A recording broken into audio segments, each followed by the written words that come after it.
आज आयुक्त अश्विनी भिडेजी यांची भेट घेतली. अर्थात वरळीचे अनेक विषय होते, आमचे स्थानिक विषय होते आणि त्याचसोबत माहीमचा किल्ला असेल किंवा कोस्टल रोडचे गार्डन्स असतील ह्याच्यावर देखील चर्चा झाली.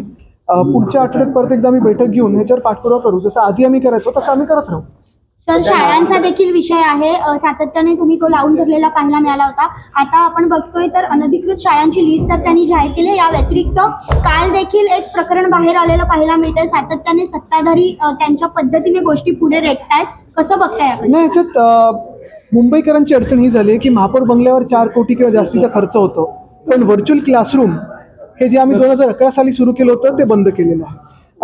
महापौरांच्या बंगल्यावर खर्च होतो पण BSTकडे देण्यासाठी पैसे नाहीत. महापौरांच्या बंगल्यावर खर्च होतो पण ह्या सगळ्या ज्या शाळा आम्ही चांगल्या करत होतो, CBSE असेल, SSC असेल, IB वगैरे सगळे बोर्ड आणून वेगळ्या वेगळ्या गोष्टी तिथे सुरू केल्या होत्या, ते आता प्रायव्हेटाईज करण्याचा भाजपचा मानस आहे. आणि मुद्दा हाच आहे की मग फक्त महापौरांच्या गाडीवर लाल दिवे आणि बंगल्यावर खर्च ह्यासाठीच महापालिका हाती घेतली आहे का, की मुंबईकरांना सेवा देण्यासाठी आहे? तसं पाहायला गेलं तर BSTला बजेट अधिकचं देणं अपेक्षित होतं. अनेक तिकडे रिटायर्ड जे कर्मचारी त्यांची ग्रॅच्युटी पेन्शन तर आहेच, पण BST जे वापरतात त्यांना देखील एक दिलासा देणं की AC बसेस आता वाढवणं, ते आता आपण पाहतोय फ्लीट कमी होत चाललेलं आहे. दुसरं म्हणजे दर वाढवलेला आहे तो देखील कमी करणं, ह्या सगळ्या गोष्टींवर लक्ष देणं जे अपेक्षित होतं ते आमचे सगळेच नगरसेवक हे ठामपणे ह्या अर्थसंकल्पीय अधिवेशनात मांडत आहेत. मुंबई महानगरपालिकेने इमारतींच्या उंचीवर निर्बंध जे होते ते शिथिल केलेले आहेत. 9 मीटरच्या आतमध्ये आता इमारती बांधता येणार आहेत. कसं पाहता याकडे? मला वाटतं हा कुठच्या हेतूने झालाय हे बघणं गरजेचं आहे. खरोखर जर लोकांना ह्याचा फायदा होणार असेल तर ठीक आहे, पण आपल्याला आठवत असेल मागच्याच आठवड्यात मी एक वृत्तपत्रात लेख लिहिला होता की सेस प्रॉपर्टीज आहेत, नॉन सेस प्रॉपर्टीज आहेत, ह्यांना देखील मदत सरकारने करणं गरजेचं आहे.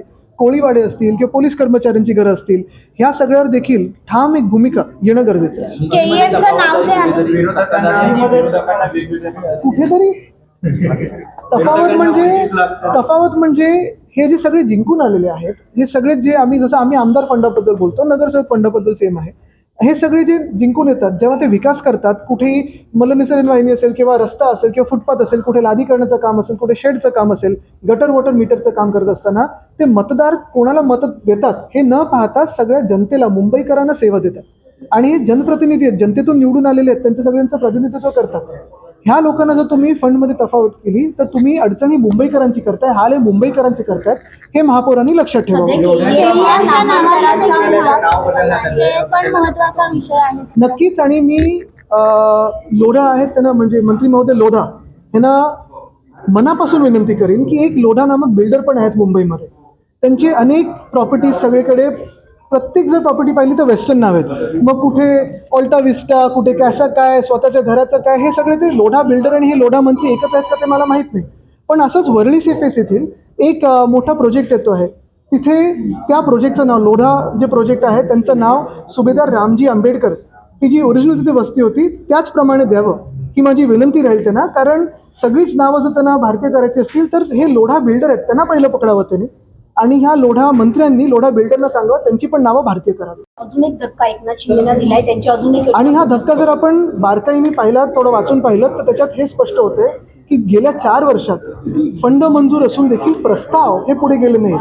म्हणजे सरकार नुसतं फंड काढत होतं, पैसे काढत होतं, प्रस्ताव कुठे काही काम होत नव्हतं जमिनीवर, हे आता स्पष्ट झालं. पर्यावरण मंत्री होतात, मात्र आता जर आपण पर्यावरण पाहिलं तर गरमी प्रचंड वाढली आहे. ठिकठिकाणी सिमेंट काँक्रिटीकरणाचं काम देखील सुरू आहे आणि तापमान वाढत चाललंय, पुढे काय. पण हा फटका आपल्याला पडत आहे. आपण पाहिलं असेल, मी गेले 4-5 वर्ष ह्याच्यावर प्रखरपणे लिहित आहे, बोलत आहे, सातत्याने दाद मागत आहे. आज देखील मी पर्यावरण मंत्र्यांची भेट घेणार आहे. हेच काही महत्त्वाचे विषय आहेत. मराठीचा मुद्दा देखील आहे. काल आपण बघितलं की कशा पद्धतीने मुदतवाढ देण्यात आली. 15 ऑगस्ट पर्यंत ही मुदतवाढ देण्यात आलेली आहे टॅक्सी चालक रिक्षा चालकांना. वाटतं की 15 ऑगस्ट नंतर हे असं पुन्हा तुम्हाला खरोखर वाटतं का की मराठीच्या विषयावर हे सरकार ठाम राहील? ह्याच सरकारने मराठी रंगभूमीचं दालन जे होतं, जे आम्ही सुरू केलं होतं, ते रद्द केलेलं आहे का? तर कदाचित तिकडचे स्थानिक आमदार लोधाजी आहेत, त्यांनी कदाचित त्याच्यात विनंती केली असेल किंवा मागणी केली असेल की मराठीचं काहीतरी होतं ते रद्द करा, कारण त्यांच्याच मतदारसंघात होतं, गिरगाव चौपाटी ते होतं. दुसरं म्हणजे मराठी भाषा भवन, त्याच्यावर काय प्रगती आहे ते देखील बंद करतात.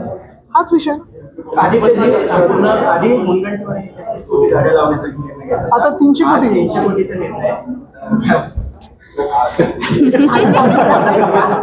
हे सगळं कपिल शर्मा कॉमेडी शो मध्ये आपण ऐकू शकतो, पण सरकारकडून हे ऐकणं हे मला वाटतं हास्यास्पद आहे.